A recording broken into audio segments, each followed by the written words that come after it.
Hi student, welcome to my channel Indus Brains Education.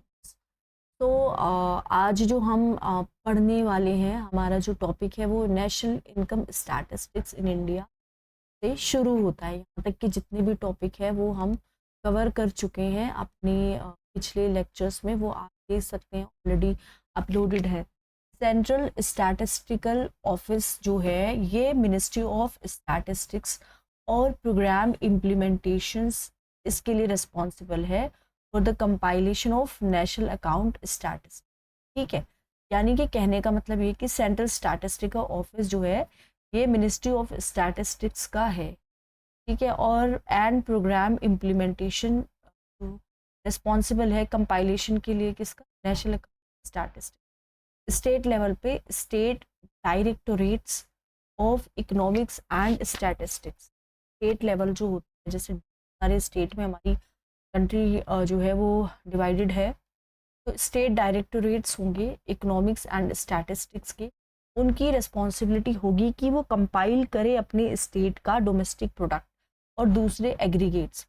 Statistics जो released है by the CSO, central statistical office and state DES relate to various macroeconomic aggregates of the Indian economy at current and constant prices.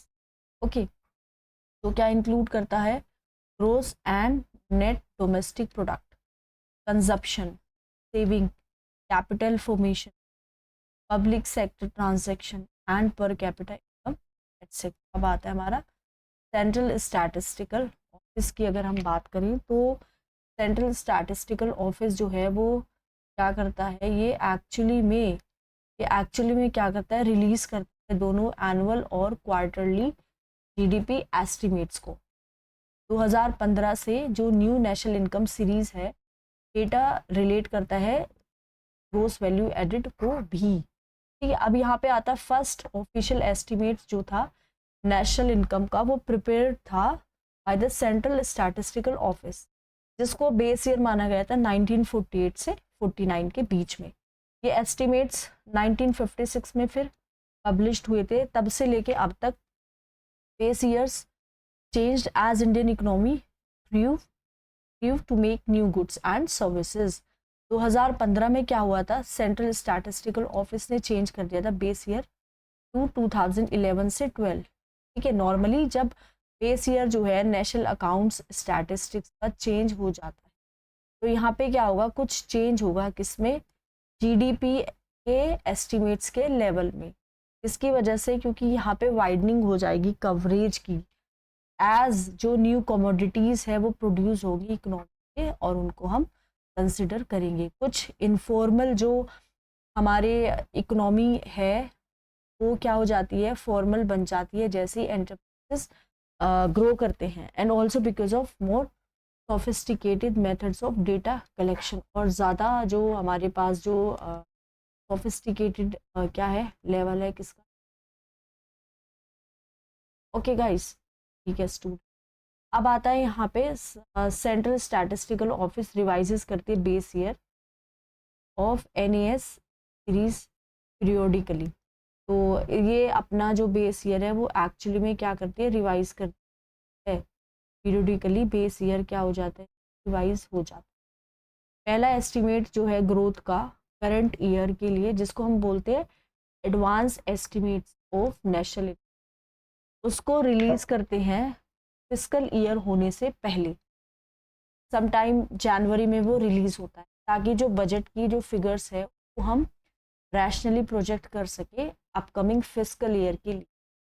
Advance estimates जो हमारी हैं उनको हम सब्सीक्वेंटली revise करते हैं, और फिर हम एक क्विक एस्टिमेट्स जो है नेशनल स्टैटिस्टिकल ऑफिस का रिलीज होता है जब पूरा का पूरा जो फिस्कल ईयर है वो कंप्लीट हो जाता है, बट वो अभी भी फुल्ली वैलिडेटेड नहीं है। क्विक एस्टिमेट्स जो हैं वो फर्दर रिवाइज होते हैं टू प्रोविजनल एस्टिमेट, और जो लास्ट फिगर्स है वो फाइनल उनकी। इम्प्रोवाइजेशन किस पे बेस्ड है, अवेलेबिलिटी पे। अवेलेबिलिटी किसकी, डेटा की। Course of time final estimate year after the quick estimate. ठीक है, तो वो फाइनल एस्टिमेट क्विक एस्टिमेट्स के बाद ही आता है। अब आता है हमारा new institutional framework for national statistics 2019। National statistical office MOSPI, ministry of statistics and programme implementation ने मर्ज कर दिया था सेंट्रल स्टैटिस्टिकल ऑफिस को और नेशनल सैंपल सर्वे ऑफिस को। इसमें नेशनल स्टैटिस्टिकल ऑफिस में, ताकि हमें बनाना है, ज़्यादा सिनर्जी लेके आना। ये हेडेड है किससे? By the chief statistician of India.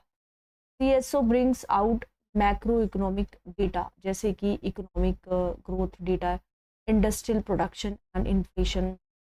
और NSSO कंडक्ट करता है लार्ज स्केल सर्वे और क्या लेके आता है? Bring out reports on health, education, reports लेके आता है हेल्थ पे, हाउस होल्ड एक्सपेंडिचर के बारे में और दूसरे सोशल।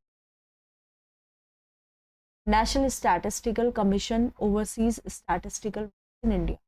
ठीक है, तो गवर्नमेंट ने सेटअप किया था नेशनल स्टैटिस्टिकल कमीशन को 2006 में। इसकी रिकमेंडेशन से, राजन कमीशन की रिकमेंडेशन से, जो which revive the Indian statistical system को रिव्यू कर दिया था। अब जो नेशनल स्टैटिस्टिकल जो कमीशन है, mandate is to evolve policies. तो उसका क्या है कि ये पॉलिसीज को इवॉल्व करके priorities and standard in statistical matters. National statistical commission के 4 मेंबर्स हैं और एक चेयरपर्सन भी है, each with specialization and experience in specified statistical field. जिनका एक क्या होता है? स्पेशलाइजेशन होता है, एक्सपीरियंस होता है एक स्पेसिफाइड स्टैटिस्टिकल फील्ड में, बी इट सेंसस और अदर डेटा, चाहिए कुछ भी हो सकता है सेंसस डेटा को। Public policy needs genuine data for its formation.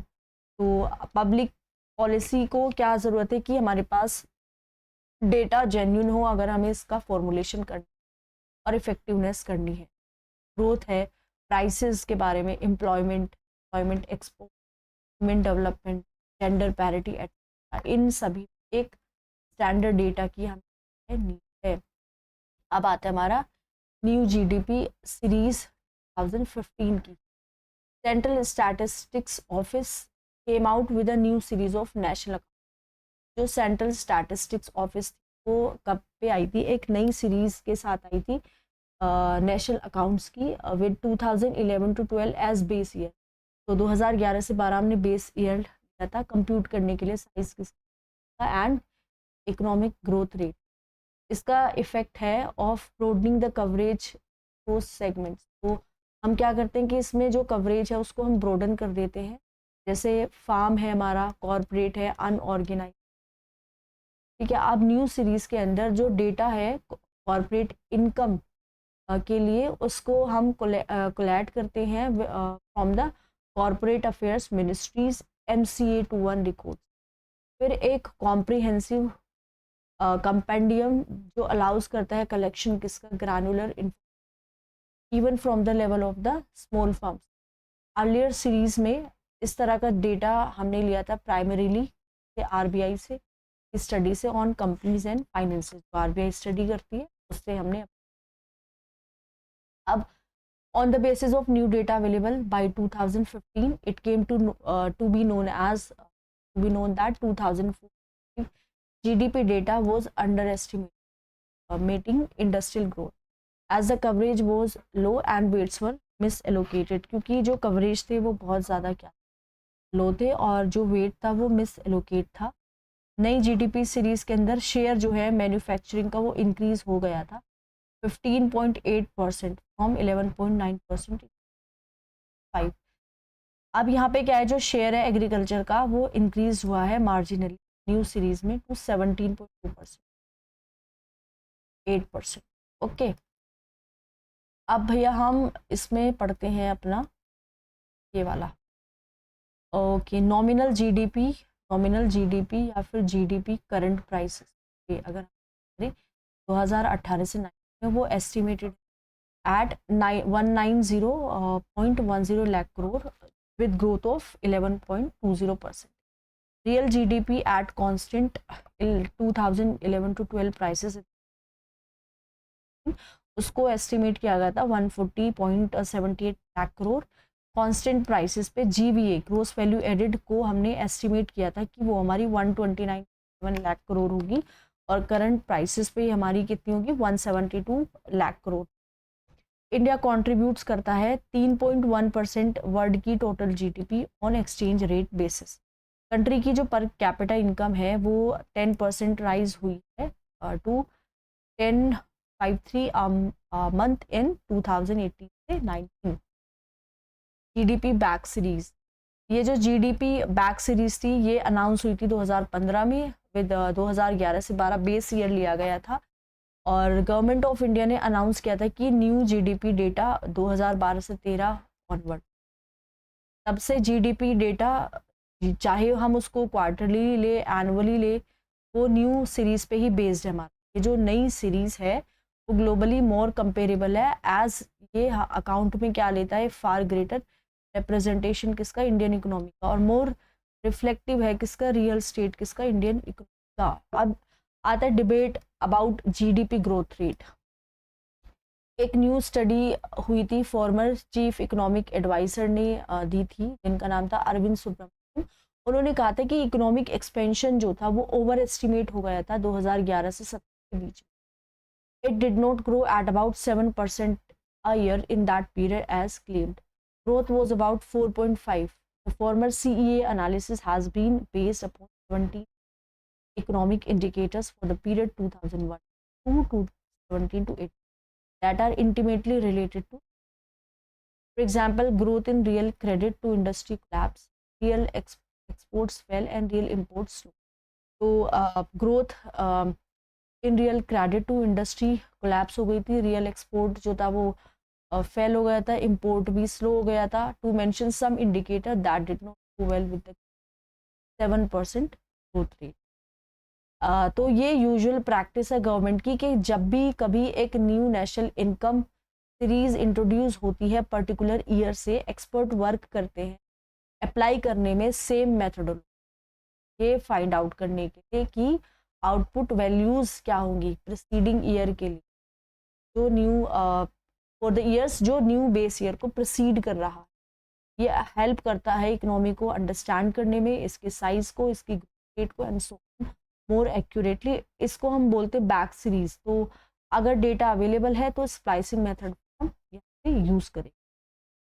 ठीक है, स्प्लाइसिंग मेथड क्या होता है, देखो एक इंडेक्स नंबर में भी चाहे या तो ये एक ग्रोथ हो या प्राइस इंडेक्स हो, ये नेसेसरी हो जाता है at certain times to make provisions for the appearance of new items, कि हम या तो नए आइटम्स को डालें या फिर उनको डिलीट करें, प्रीवियस आइटम डिलीट करें। फॉर इंस्टांस जैसे प्राइस इंडेक्स नंबर की अगर हम बात करें, जब हम न्यू कमोडिटी को एंटर करते हैं या ओल्ड कमोडिटी मार्केट से बाहर आती हैं, तो मेथड जो है जो अफेक्ट करता है चेंज, इसको हम स्प्लाइसिंग बोलते हैं। ओके, तो ये जो मेथड है उसको स्प्लाइसिंग बोलते हैं। इसमें इंक्लूजन भी होता है, एक्सक्लूजन भी होता है। As adjustment for comparability it has been applied for preparing the estimate partially. तो हम जब एस्टिमेट्स बनाते हैं एग्रीकल्चर में, ट्रेड में, रिपेयर में, होटल्स में एंड रेस्टोरेंट, रियल एस्टेट में, ownership of dwelling and professional services, public administration, defence, other service, इसमें हम बनाते हैं। तो ये हमारा जो लेक्चर है वो कंप्लीट हो गया है। नेक्स्ट लेक्चर मैं लेके आऊँगी सिस्टम ऑफ नेशनल अकाउंट्स 2008। ठीक है, और आप प्लीज़ चैनल को लाइक कर दीजिए एंड शेयर कर दीजिए।